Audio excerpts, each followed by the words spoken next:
உலகம் முழுவதும் உள்ள நிரஞ்சனா சேனல் நேயர்கள் அனைவருக்கும் பணிவான வணக்கம்.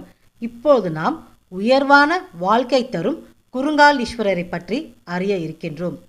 குறுங்கால் ஈஸ்வரர் திருக்கோவில் கோயம்பேடு, சென்னையில் உள்ளது. ஒருவர் சொல்வது அத்தனையும் உண்மை என்று எவ்வளவு தான் எடுத்துச் சொன்னாலும் அதை கேட்பவர்கள் சிலர் அந்த நபர் சொல்வது பொய் என்று வாதாடுவார்கள்.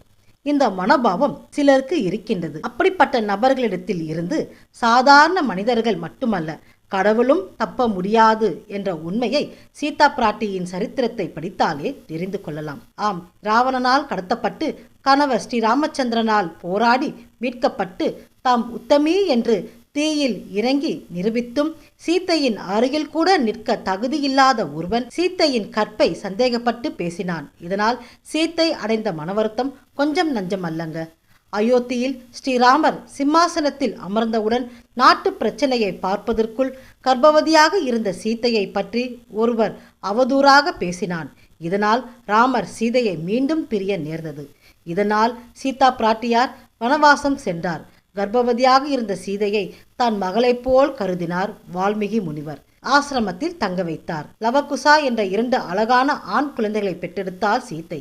தாய் சீத்தை குழந்தைகள் மேல் அதிக பாசம் காட்டியதினால் பிள்ளைகளுக்கு தந்தையின் ஞாபகம் வரவில்லை. அதனால் தங்கள் தந்தையை பற்றி அறிந்து கொள்ள விரும்பாமல் வளர்ந்தார்கள். ஒரு சமயம் ஸ்ரீராமர் அஸ்வமேதா யாகம் நடத்த நினைத்தார். அஸ்வமேதா யாகம் செய்ய வேண்டுமானால் அந்த மன்னன் ஒரு குதிரையை அண்டை நாட்டுக்கு அனுப்புவான். அந்த மன்னனுடன் போரிட விரும்பாத அண்டை நாட்டு அரசர்கள் அந்த குதிரையை தமது நாட்டில் உலவ விடுவார். அப்படி இல்லாமல் அவ்வூர் அரசர் அந்த குதிரையை பிடித்து கட்டிவிட்டால் அந்த நாட்டின் மேல் போர் புரிந்து அந்த நாட்டை வென்ற பிறகுதான் அஸ்வமேதா யாகம் செய்ய வேண்டும் என்பது யாக விதி. அதனால் அஸ்வமேதா யாகம் செய்ய விரும்பிய ராமர் தன் குதிரையை அனுப்பினார். அந்த குதிரை ராமரின் பிள்ளைகளான லவகுசா வாழ்ந்த காட்டுப்பகுதிக்கு வந்தது. ராமரின் பிள்ளைகள் அந்த குதிரையை பிடித்து கட்டினார்கள். இதனால் ஸ்ரீராமர் தன் குதிரையை பிடித்து கட்டியவர்கள் தம்முடைய பிள்ளைகள் என்று அறியாமல் போர்படையை அனுப்பினார். ஆனால் ராமர் அனுப்பிய போர்படை தோல்வி அடைந்தது.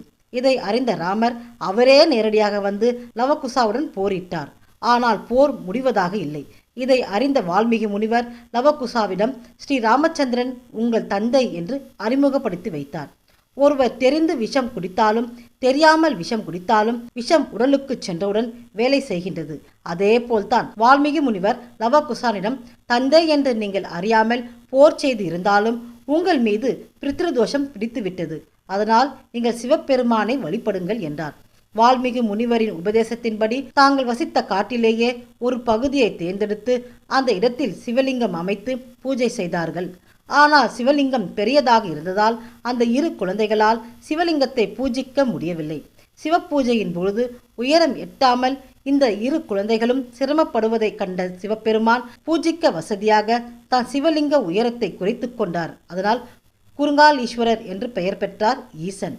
இதன் பிறகு லவகுசா மகிழ்ச்சியுடன் சிவலிங்கத்தை பூஜித்து தங்களுடைய பித்ருதோஷத்தை போக்கிக் கொண்டார். காலத்தால் லவகுசா பூஜித்த சிவலிங்கம் காற்றாலும் மழையாலும் பூமிக்குள் புதைந்தது. மக்கள் அந்த பகுதியில் நடமாடத் தொடங்கினார்கள். சோழ மன்னர் ஒருவர் இந்த இடத்திற்கு தேரில் வந்து கொண்டு இருந்தார். அப்பொழுது ஒரு பெரிய மேட்டின் தேரில் சக்கரம் ஏற முடியாமல் திணறி ஏறிச் சென்றது.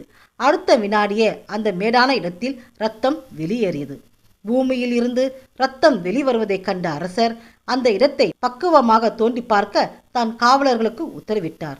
அந்த இடத்தை தோண்டிய பொழுது சிவலிங்கம் வெளிப்பட்டது. அதனால் அந்த இடத்திலேயே சிவாலயம் கட்டினார் அரசர். பொதுவாக திருமண தடை, குழந்தை பாக்கியம் இல்லாமை போன்ற காரணத்திற்கு பித்ருதோஷம் என்கிறது சாஸ்திரம். அந்த பித்ருதோஷத்தை போக்கும் ஸ்தலம் இந்த குறுங்கால் ஈஸ்வரர். இந்த ஆலயத்திற்கு வந்து இறந்தவர்களுக்கு தர்ப்பணம் செய்தால் பித்ருதோஷம் நீங்கும், திருமண தடை விலகும், குடும்பத்தில் ஒற்றுமை ஏற்படும். மரத்தின் ஆணிவேர் உறுதியாக இருந்தால் அந்த மரத்திற்கும் ஆயுள் அதிகம்.